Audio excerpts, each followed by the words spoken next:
আসসালামু আলাইকুম। আপনারা যারা আজকের দিনে যারা বই এডিট করবেন, সেক্ষেত্রে আমি একটা নতুন পদ্ধতি দিচ্ছি আপনাদের মাঝে। এই পদ্ধতিতে যদি আপনারা বই এডিট করেন, সেক্ষেত্রে সময় খুব স্বল্প সময়ের মধ্যে আপনারা বই এডিট করতে পারবেন। শুধু হয়তোবা হাতে গোনা কয়েকটা পেজ নষ্ট হবে, কিন্তু সময় অনেক বেঁচে যাবে। তার জন্য আপনারা অবশ্যই বই এডিট করার জন্য আপনারা কি করতেন, সেক্ষেত্রে শিট দেখতেন, শিট থেকে হচ্ছে ক্লোজিং করতেন, ক্লোজিং করার পরে স্মৃতিগুলো সবগুলো চেক করতেন। তা আমরা যদি হাতের নাগালে সবকিছু পেয়ে যাই, সেক্ষেত্রে কোনো সমস্যাই নেই। এই সুবিধার্থে আমি আপনাদের জন্য একটা নতুন ভিডিও দিলাম। এই ভিডিওটা একটু লক্ষ্য রাখবেন। যদিও বা এখানে আমাদের বই চেক করার জন্য অন্য কোনো পদ্ধতি আছে, আমি আপাতত অন্য পদ্ধতিটা দিচ্ছি না, আমি সহজ পদ্ধতিটা দিলাম আপনাদের মাঝে। তার জন্য আমরা সদস্য ভিত্তিক রিপোর্টে যাব। সদস্য ভিত্তিক রিপোর্টে গিয়ে এখান থেকে আমরা সদস্য ভিত্তিক ব্যালেন্স রিপোর্টে যাব। সদস্য ভিত্তিক ব্যালেন্স রিপোর্টে গিয়ে সদস্য ভিত্তিক ব্যালেন্স রিপোর্ট, আবারও সদস্য ভিত্তিক ব্যালেন্স রিপোর্টে চলে গেলাম। এখান থেকে এটাতে আমরা ক্লিক করব।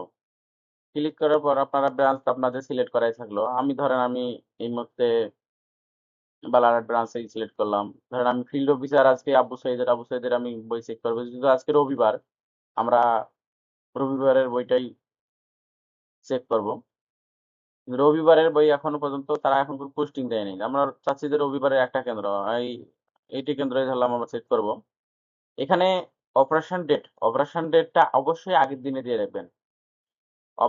অপারেশন ডেটটা আগের দিনে কেন বললাম, দেখা যাচ্ছে আজকে যে কালেকশনটা করলো, সেই কালেকশনটা কি করবে, আজকে সফটওয়্যার পোস্টিং দেওয়ার পরবর্তীতে ক্লোজ হয়ে যাওয়ার পরবর্তীতে স্থিতিতে আসবে। তা আমরা চাচ্ছি যে আজকে যেটা আদায় করবে সেই স্থিতি না ধরেই বইগুলো চেক করা।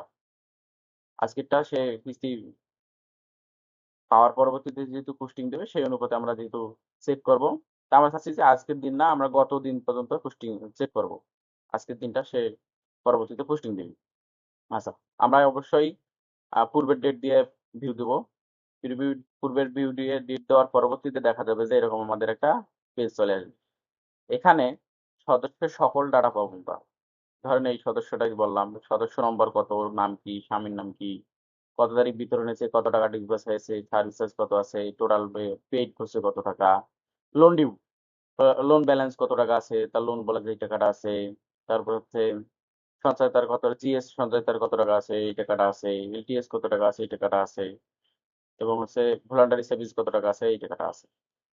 তা আমরা কি বললাম, কোনো ক্যালকুলেশন ছাড়াই শুধু এটা প্রিন্ট করে নেব, ক্যালকুলেশন ছাড়াই আমরা বইগুলো সেভ করতে পারবো। তো আপাতত মনে হচ্ছে যে আমার কাছে এটাই সব থেকে সহজ পদ্ধতি, তাই আমি আপনাদের মাঝে শেয়ার করলাম। আশা করতেছি বিষয়টা বুঝতে পারছেন। সকলকে ধন্যবাদ। আসসালামু আলাইকুম।